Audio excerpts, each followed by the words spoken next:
I want to share with you 10 quotes that I live my life by. The first one is by one of my favorites, Jim Rohn, who obviously coached Tony Robbins. And if you've been following on Facebook, I'm a big fan of him. He says, your level of success will rarely exceed your level of personal development, because success is something you attract by the person you become. It's not the goal, it's what you become when you obtain that goal. And he talks about the correlation or the connection between personal development and professional development, and the two are intertwined. And I can say that is no better words on that one.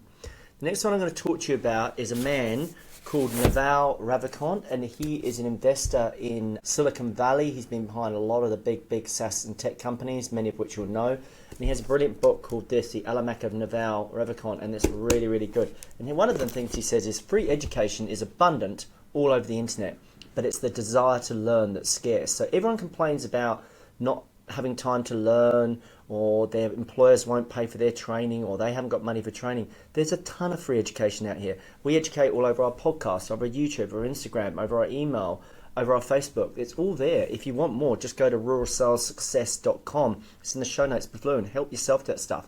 There is plenty of education and training out there. It is the desire to learn that's scarce. The abundance is there. It's the scarcity to learn.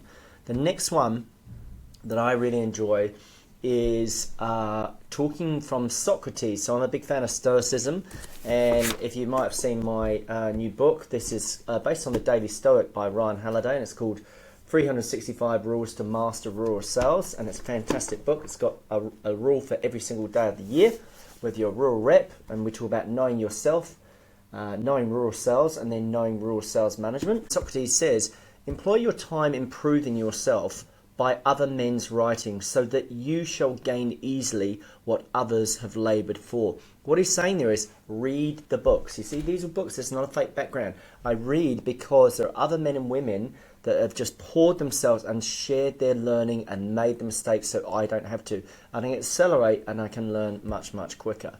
Now, to know yourself, or know thyself, is the beginning of wisdom. It is very important to know yourself. The most important, highest form of knowledge is knowing yourself, or being self-aware. When I help recruit or retain rural sales reps, the number one thing I look for is, do they have self-awareness? Can they self-regulate? Can they accurately perceive and receive how they're being received and handled by their buyer in that conversation? If you're not self-aware, you're blind, banging through life, and I can assure you, speak from my own experience, you will suffer and struggle when you're not. You must develop that muscle of self-awareness, because when you're tuned into yourself, you can then tune into others around you. Now, my next one is from Dan Sullivan, and he is a management guru. He's got some brilliant books. He does some stuff with Benjamin Hardy, who we'll talk to about in a minute. He says the definition of hell is this: your last day on earth, the person you became meets the person you could have become. I'm going to let that land.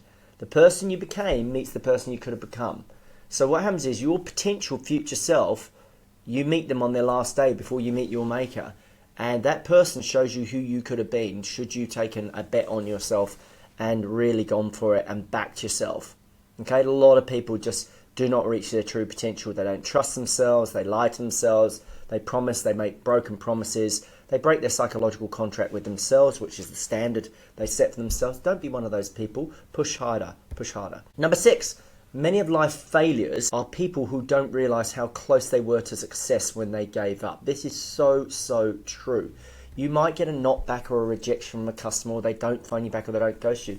Go and get another one. Or maybe you just got to follow up a few more times. Or maybe you got to mix up your follow-up formula with new mediums, new messages, or value bombs, or something that makes them think that you're different. You can be so close to success and then give up. But if you're just going to give up at the first go, you're going to have to keep going again and again, and then start back at zero, and think about what that psychologically does to your sense of self and your self-belief. Number 7. Most people overestimate what they can do in 1 year and underestimate what they can do in 10. Okay, now I've been running my business now for almost 9 years. We're now an international business. We have clients in UK, Europe, Canada, America, Australia, and New Zealand, all from New Zealand here. Couldn't have dreamt that in my wildest dreams. Yeah, we've done the work. And everyone goes, "Oh, you're so lucky," but they're not so envious of the hard work. And the first 5 or 6 years of real graft and grit, literally at the kitchen table, I worked Monday to Thursday nights, weekday nights, a lot of sacrifice, a lot of family time put on the line there. You will overestimate what you can do in 1 year. You will underestimate what you can do in 10, okay? Overnight success, it is no such thing as a myth. Overnight success takes 10 years. Go the long road, hang in there. People are so distracted, they're so easily disrupted, and they lack focus. If you just stay the course, you will beat them. Number 8, from Les Brown, he says, do what is easy and your life will be hard. Do what is hard and you'll make your life easy. Okay, so don't choose easy. Don't take shortcuts. You need to do difficult. I want you to prove yourself to yourself and do what others aren't willing to do, so you get what they don't do. So when you do difficult things, not only do you build resilience and belief and confidence in yourself, because you're going to need heaps of that when it comes to sales, you know you can rely on yourself and you trust yourself. And if you are lying to yourself, that's fine. But your brain knows you're lying. If you're lying to yourself or lying to others, that's fine. But your brain knows when you're lying, okay? So don't lie to yourself. Do the hard work, do the mahi, as we say down here, and you will get the treats. Now, number 9, they don't care how much you know till they know how much you care. Yes, I'm talking to you, Mr. Technical Agronomist or Mrs. Equine Veterinarian. They don't care how much you know and all your technical and your titles and all the letters behind your name till they know how much you care. They need to feel that and they need to sense it. If you're talking about you, your product show up, throw up, feature creature routine, you're talking about you, which is actually a sign of insecurity. You're just trying to mask the fact that you think sales is somehow below them. Rather than focus on yourself, focus on the person in front of you. As I say to all my students, be more interested in the person in front of you than the product or service you sell. That is great advice. Now, the last one, my all-time favorite, is something I live by. I've written it in a lot of my books, and if you're familiar with that, it's from our man Warren Buffett. He says, the more you learn, the more you earn. I literally read that those 8 words about 13 years ago. Then I started my business just under 10 years ago, and I've never, ever looked back. The more I've invested in myself, the more I've learned, the more I've earned. It's like that Benjamin Franklin quote, a man can empty his purse into his head and no man shall take it away. Okay, because they can take your truck away, your laptop, your keys, all that kind of stuff, but they can't take that knowledge. That stays with you forever, for life.